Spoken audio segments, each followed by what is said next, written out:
Hey students, I hope you're doing well. Thanks so much for your patience as I've been reviewing your eulogies, especially with this being the first essay. I really just like to take my time and make sure that I'm giving you feedback that's beneficial and helpful and that's really going to help you understand what went wrong in your paper. And with my nanny out last week with the flu, I just did not I was not able to dedicate the hours that I typically do in a work week. So thank you for your understanding and patience as we're moving forward.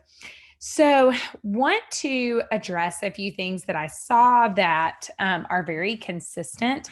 Of course, if you submitted using a Word document, then you will see that I made feedback in your actual essay and I responded in your initial thread. Some of you had a hard time following instructions. So when you do peer review, and actually, I'm going to walk you through this. So I want to walk you through kind of what this should look like. So most of you posted an initial thread. And in that initial thread, you should have posted your essay using a Word document, not a link, not a PDF, not a website link that goes to Word, but an actual saved document.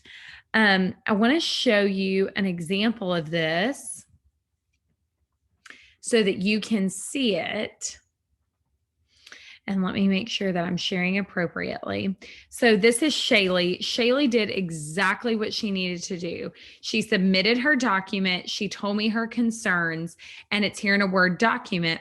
And then if we take a look at this, these are my comments. And I want to show you what you should be seeing on your end so that you can ensure that you are getting all the necessary feedback.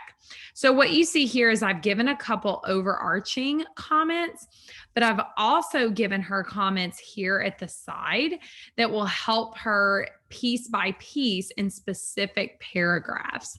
I think that's really valuable and important, especially on the first essay. Just knowing that you are still navigating a lot of things. And so, again, I want to ensure that you're submitting those things correctly. The other thing is a lot of you are creating new threads when you are giving feedback. You should be responding in that person's thread, just like you saw me do with Shaylee. When you create a new thread, it forces that person to go and search for the essay. And I really don't want them to have to do that. So please, in the future, respond to that initial thread. So without further ado, I want to go over just some things that I saw, some consistencies that we need to review together.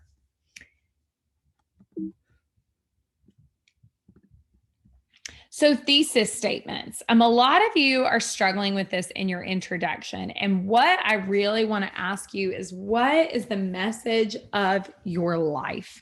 That is truly what your thesis statement is. And I want you to remember there are three parts of an introduction. You should have a hook, background information, and a thesis. And your hook is your attention getter. Some of you, this is a really weak area for you. You're basically saying, Logan Dupree lived a good life. And y'all, that doesn't grab anyone's attention, right? It doesn't make them want to read the paper. It doesn't make them want to listen. So I really want you to focus on that part and make sure that you're putting effort into that initial attention grabber, because that's the very first thing that your reader is going to see. Background information. This could be a description of that person. This could be a connection to the speaker, if it's a friend who's giving it, or a daughter, or whoever that is. You could share a little bit about that relationship and what they did in your life. But the background information, it doesn't open the essay up completely. I don't want you to share all the details, right? Because we want to save that for the body paragraph. But it should be at least 3 to 5 sentences that give just a basic understanding of who that person and who they are. And then finally, your thesis, which should be located towards the end of your introduction. And that should be 1 to 2 sentences. And y'all, that's the main idea or the message of your life. Another way you can think of it is when the audience walks away, right? When they walk away and they're gone, what did you want them to hear? So paragraph formation, what I'm referring to is the body of your essay, the body paragraphs. So a lot of you are doing this really, really well, but some of you are trying to do a timeline versus true topics. And a timeline is fine as long as that time period is attached to a topic. So let me give you an example here. Some of you are talking about your childhood and you're saying how difficult it was. And guys, there's nothing wrong with that. For some of us, that's an important part of our life, and sharing those difficulties and challenges are what really help shape us and mold us. But then that's what you need to say. Don't give me 3 paragraphs about the challenges of your life unless you're going to connect it to this overall topic of how those things molded the person you are. Remember, this is the eulogy, and a eulogy is supposed to be focused on you and who you are as a person and what kind of human being you were and what you offered to the world.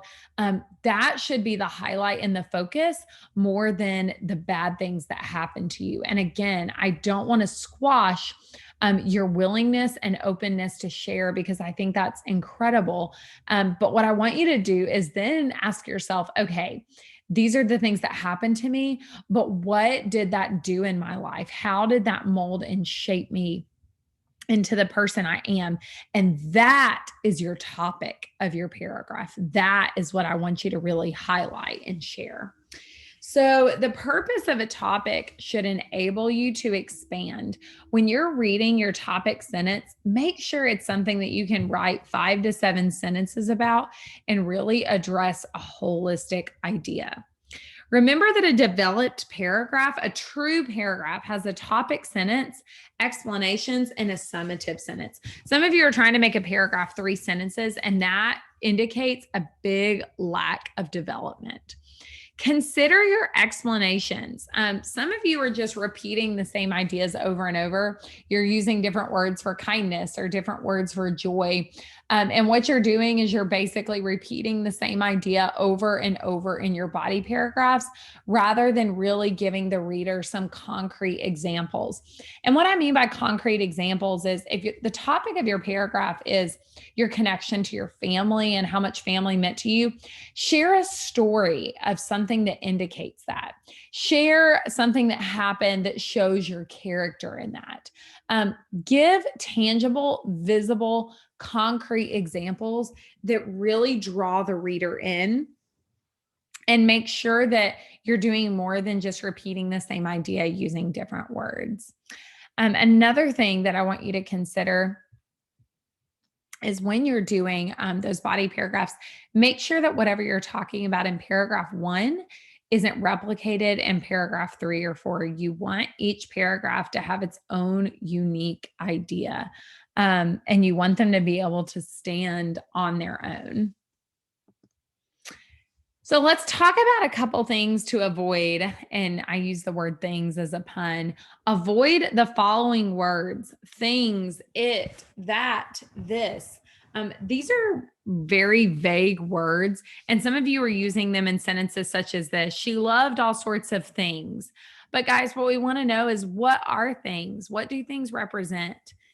Because of it, she was forever changed. Well, what is it? What does it mean?